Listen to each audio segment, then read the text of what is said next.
What's up guys, hope you're doing really well. Today we're going to be going over focal length comparisons and I'm going to be giving you examples of focal lengths such as 16 and 20mm all the way through to 200 and comparing them side by side.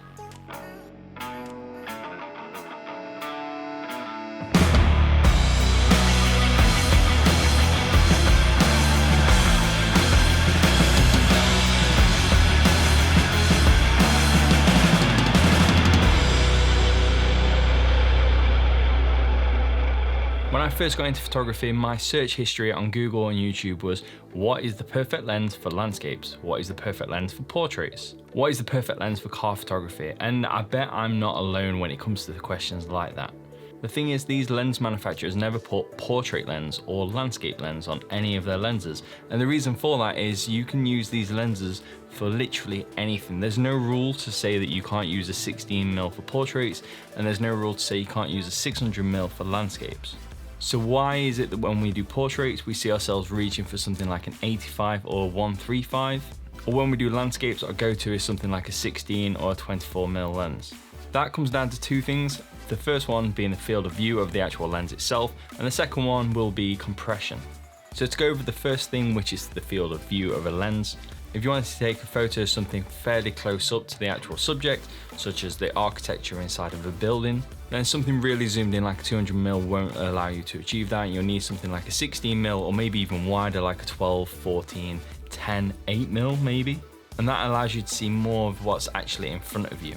But if something's a little bit further in the distance and you're wanting to get a photo of that without having to crop in post, then you may want to use something a little bit more zoomed in, like a 24, 70, a 200, a 600, and so on and so forth.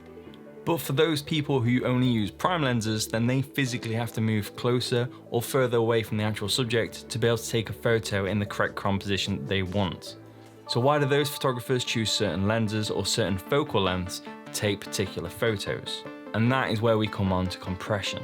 So what I've done is gone out and took photos of the same person at the same camera settings with my 16-35, 24-70 and my 70-200, stopping at different focal lengths throughout the whole range. All of these were shot at f2.8 with the exact same shutter speed, the same ISO, and edited exactly the same. No masking, no sharpening, no nothing like that. And every time I went up a focal length, I moved back away from my friend Tate, who I was taking the photo of, to try and keep his face or the subject of the actual image the same size throughout the whole test. So when looking through these photos, you will see a few things actually changing between focal length to the next focal length. The first of which is the compression actually taking place. So let's take the first photo for example, which was shot at 16mm. Tate's face is the subject of the actual photo, but the background, everything in the background is really small. But as you zoom in, going through the focal lengths all the way up to something like 200mm, the things in the background get a lot bigger. That right there is what we call lens compression. The next thing you'll notice is the actual shape of Tate's face. At 16mm, you probably won't really see his ears as such, and it makes his face a little deformed, but that's because obviously the camera was really close to his face. Think of it as being on the brink of an old school fisheye lens. But obviously as you zoom in and then move further back away from the subject, the face becomes a lot more flattering. And by the time you get to 35mm, which is a very popular portrait lens, and then skip through to 70mm where the face looks great, and you can go further on and further on. Think of it a little bit like this. If you're on a motorway and you're sat behind a bus or a really big lorry, you always get them little stickers on the back saying, if you can't see my mirrors, then I can't see you. Normally that's because you're really close to the actual lorry in front of you. Think of the mirrors as actually being their ears. And as you move further back, you can actually see the ears, and it makes things look a little bit more natural. And the final thing that you'll notice is that at 16mm, not much of the background is actually blurred, even though it was shot at f2.8. But if you skip through to 200mm, everything in the background has gone to pure, creamy, beautiful bokeh, and that was still shot at f2.8. The reason for that is a lens at 16mm will have a much deeper depth of field. So when you're shooting at wider apertures like f2.8, a lot more of your photo will actually be in focus. But as you go down the focal length range at 70mm, 135, all the way through to 200, the depth of field of the wider apertures, in this case the f2.8, actually gets a lot shallower. So if you've got a lot of stuff going off in the background which you're not wanting to actually be prominent in the actual photo, but that stuff is fairly close to your subject, then reaching for like a 70, an 85, 100 or 135mm will benefit you a lot more, because all that stuff will just disappear into blurriness.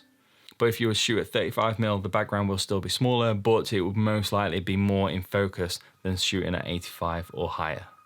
So as I said, there's no right or wrong way of how to take certain photos and which lenses to use or which focal length to use for certain types of photos. But each focal length will give you a different characteristic of your actual photo, which may suit a certain type of photography over a different one. Hopefully this video has really helped you out. If you did enjoy the video, then don't forget to hit the like button, subscribe to the channel if you haven't already, and hit the bell for all your notifications, and I will see you in the next one. Laters.